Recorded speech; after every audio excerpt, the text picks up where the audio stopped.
What's up, everyone? Marc Lobliner, TigerFitness.com, the all-new Ask Lobliner Q&A. These three questions, these three individuals have won a $50 gift certificate to TigerFitness.com because their question was upvoted more than any other question. So, first of all, I want to say congratulations. Second of all, I want you guys to click on that link below and not only ask a question for your chance to win, but also, hey, if you ask it, if I don't answer it here, I'm going to answer it online. And if you like a question, you want to see me answer it, upvote it. Or if you don't like it, downvote it. It's the greatest app ever. And the bottom line is, it's all, you can actually answer other people's questions. Absolutely unbelievable. Just go participate. It's a good time. Gives us a chance to get together, have some fun, help each other reach our goals, and make some gains. I'm excited about it. How about you guys? I don't know about you. Here's the top voted questions. There's a few hundred questions on there. But this one is from Chris Bromond.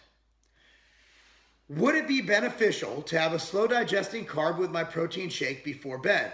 I am trying to put on some size and weight, but don't want to have fat storage. Chris, here's the deal. At the end of the day, as long as you have let's say you have a normal day where you retire to bed at let's say 11 p.m., so your last meal is at 10 p.m., from that 10 p.m. to that 10 p.m. frame, if your macronutrients equal the exact same, whether you ate 1 meal a day, 2 meals a day, 3 meals a day, or 6 meals a day, your results will be similar. Is it more optimal to do certain things?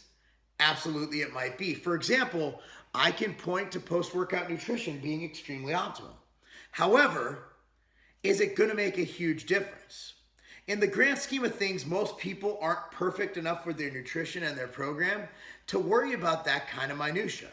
So, all I'm worried about you, first and foremost, is getting your meals and your macros on point. And for that, if you're trying to put on size, I have a free article right here on Tiger Fitness. It's www.massdiet.com. That's MASS diet.com. And if trying to lose fat, there's dropfactorbook.com. Dropfactorbook.com.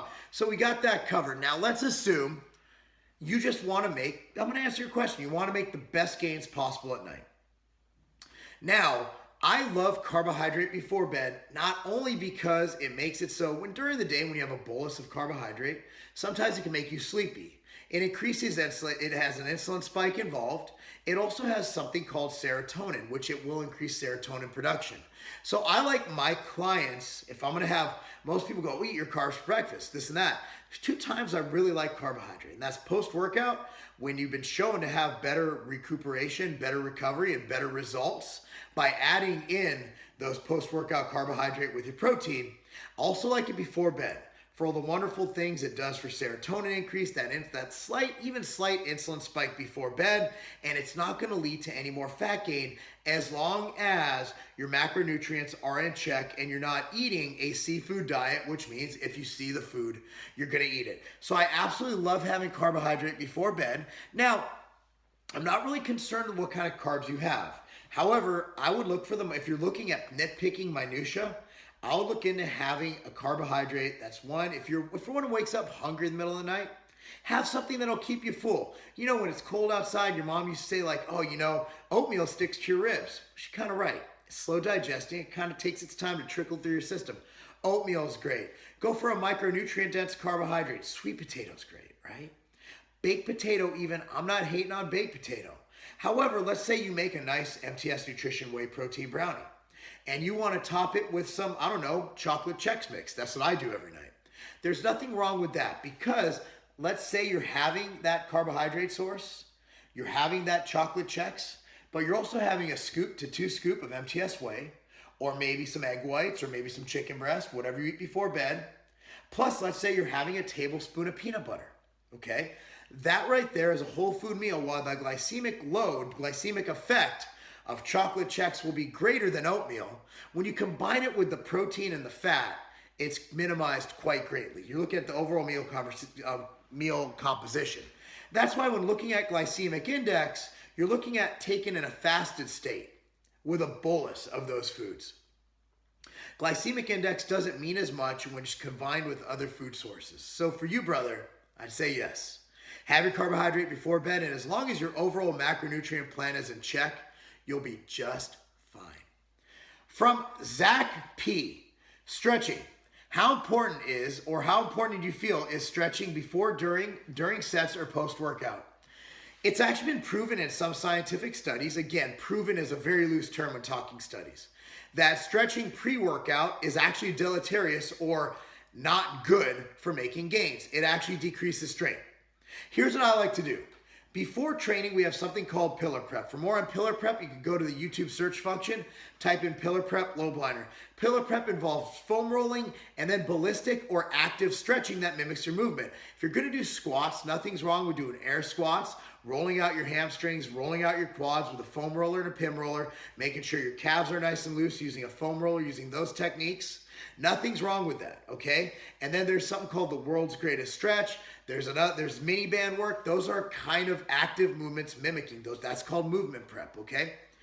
I do not want static stretching before workout, but I want warm-up stretching, like the world's greatest stretch, which is an active dynamic stretch. I want things like mini band work, which is activating those muscles you're about to use.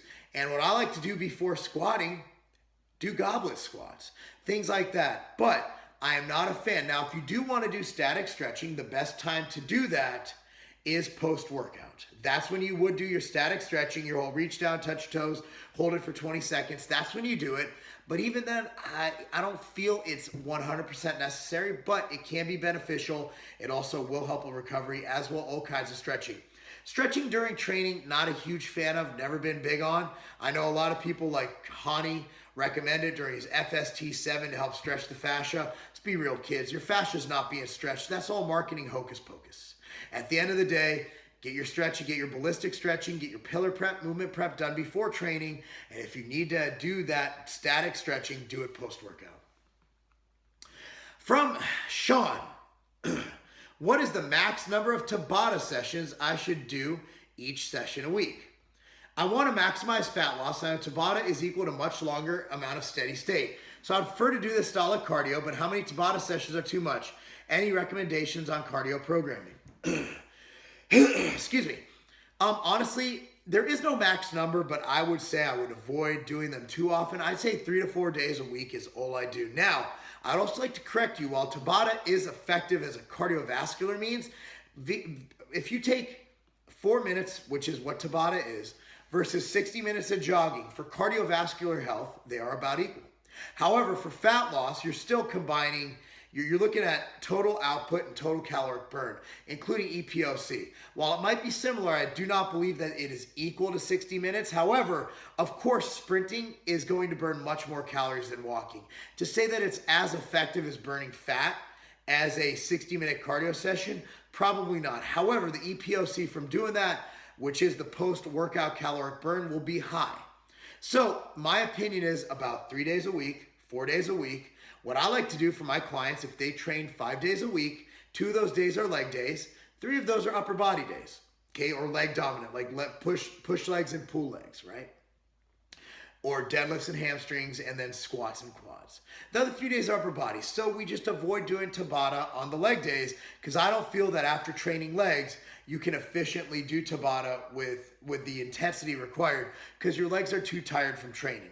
Unless you do something like the rowing machine or something that is all upper body, it's going to be very hard to do. So I'd say 3 days a week is fine. And to augment your caloric burn through cardio, do low intensity, steady state the other times of the week, okay? I think that answers it. Now, there's a ton of questions. Click on the link down below, and this is the Ask Lobliner Q&A. 3 individuals right here. I will be messaging you to make sure you get your gift certificates automatically dropped in to your Tiger Fitness account. I'm Marc Lobliner, tigerfitness.com. Sign on here, help people out, ask questions. Let's have a good time. It's a community of making gains and reaching goals, and that's not a game.